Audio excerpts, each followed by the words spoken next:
continuando con la parte 2 de este módulo introductorio para el curso Innovación Colectiva en tiempos de emergencia y también ubicándonos en este tiempo histórico que vivimos con la pandemia del COVID-19, creo que es clave comenzar haciéndonos algunas preguntas y tienen que ver con qué impactos podría tener y qué tenemos que mirar en un contexto post-pandemia,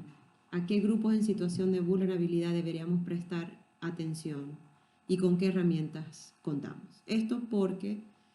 sobre la base de estos impactos tenemos que pensar entonces propuestas que puedan revertir las brechas de desigualdad que ya existían y las que se van a generar como producto de la pandemia.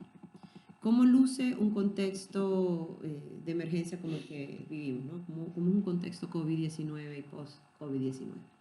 Ya sabemos porque lo estamos viviendo que las actividades sociales, concentradoras de público y el tejido social se ha visto afectado por las medidas de cuarentena y distanciamiento social o aislamiento social según el país que se han venido implementando.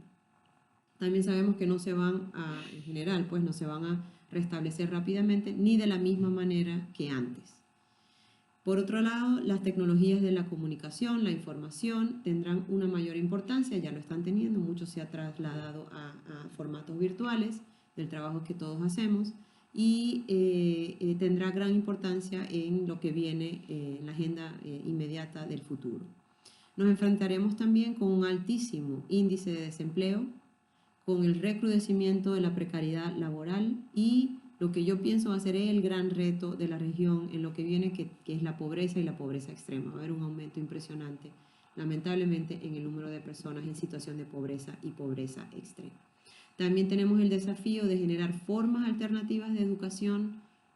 formal e informal también para las niñas, niños y jóvenes, en un contexto donde los índices también de migración masiva, por otro lado, se van a mantener en vez de disminuir y sino aumentar en algunos casos.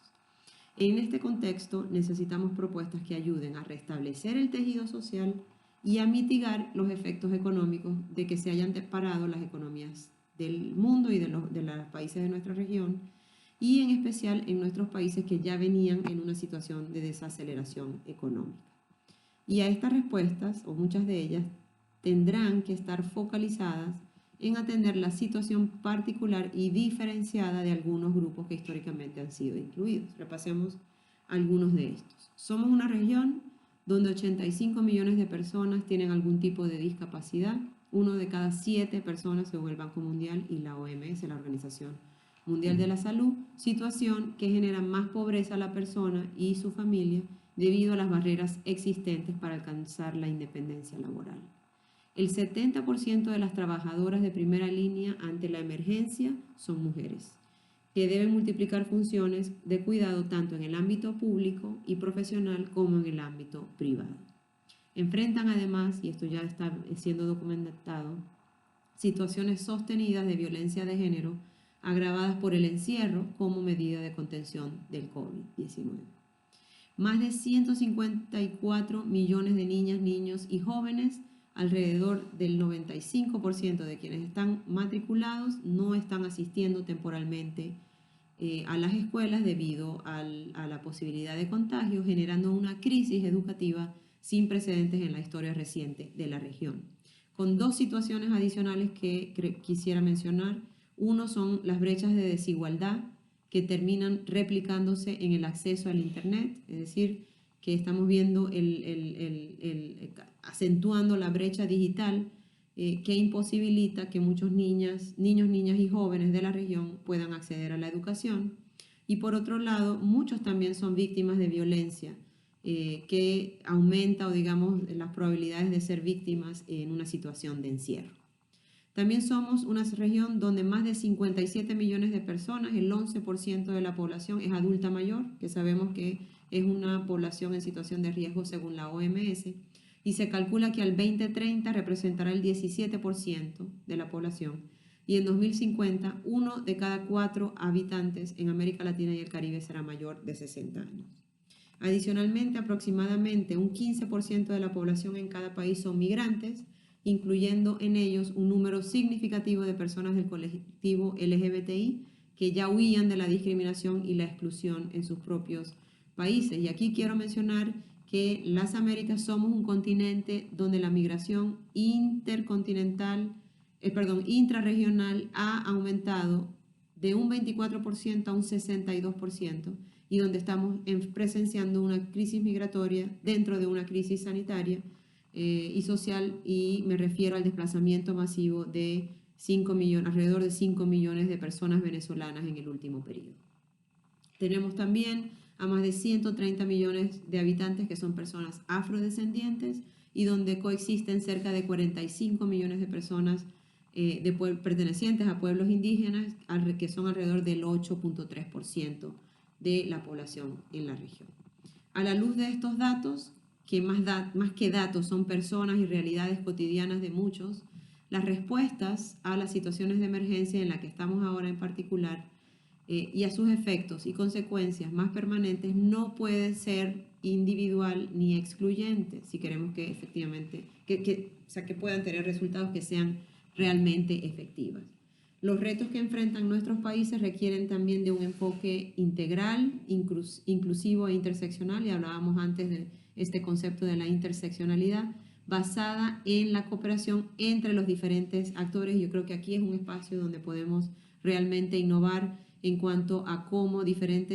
como actores que tradicionalmente no habían estado vinculados a ciertas agendas los podemos traer a la mesa. Y aquí hablo de Estado, sector privado, organizaciones de la sociedad civil, actores sociales y comunitarios, la academia, y pensando en respuestas innovadoras, porque lo que hemos venido siempre ha sido insuficiente y lo va a ser más en un contexto de pandemia. Pero ¿con qué contamos, no? O sea, yo quería ya, y para ir cerrando, pensar en algunas cosas con las que contamos para poder dar respuestas y que nos están sirviendo ya y pueden ser incluso de mayor utilidad. Uno son las tecnologías digitales y análogas, que brindan una variedad de mecanismos para conectarnos socialmente, para trabajar, para conseguir resultados, y por supuesto será vital tener en cuenta alternativas a la luz de la brecha digital que estábamos conversando antes. También importantísimo tener en cuenta de que el uso de estas tecnologías sea accesible para que todas las personas, incluidas las personas con discapacidad, incluidos aquellos que no tienen modalidades de acceso similar a las otras personas, también puedan beneficiarse del uso de estas tecnologías, como sea que las decidamos adoptar para responder a situaciones de emergencia.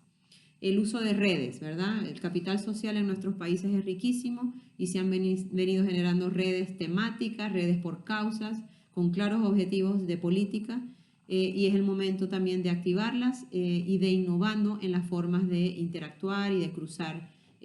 conocimientos y experiencias entre este tipo de redes. Un tema, por lo menos desde la cartera que yo llevo en OEA, que es importante, es la reacción y la interacción con los gobiernos, que tiene que ser pensada, y tenemos que como ciudadanos demandar maneras diferentes de interacción. Sabemos que han habido avances importantes en gobiernos digitales y gobierno abierto. Creo que es algo que hay que empezar a pensar, a innovar dentro de ese ámbito, de forma de generar nuevos canales de comunicación y servicio al público en la web, sobre todo en contextos de emergencia, que sean obviamente universalmente accesibles y asequibles. Para cerrar, enfatizar la necesidad de pensar de manera inclusiva, más allá de la o el ciudadano estándar, ¿verdad? Aquellas medidas de compensación socioeconómica y laborales que se están generando desde los estados, pero también posibilidades, proyectos, iniciativas en lo que tiene que ver con generación de ingresos que permitan el resurgimiento económico sostenible de las personas en un contexto que viene de recesión mundial sin precedentes. Eso creo que, como dije antes, va a ser el gran tema en la región. Y teniendo en cuenta los incrementos en niveles de migración en la región, es algo que yo sigo de cerca, ¿por qué no ver cada vez más seriamente el fenómeno de la migración y el poder contar con las personas migrantes, ya no ni como víctimas ni como potenciales delincuentes, como en algunos países se ha querido plantear, sino como agentes imprescindibles para la recuperación y sostenibilidad económica y social y reconstrucción cultural de nuestros países y del mundo, y para el crecimiento productivo en un contexto de emergencia.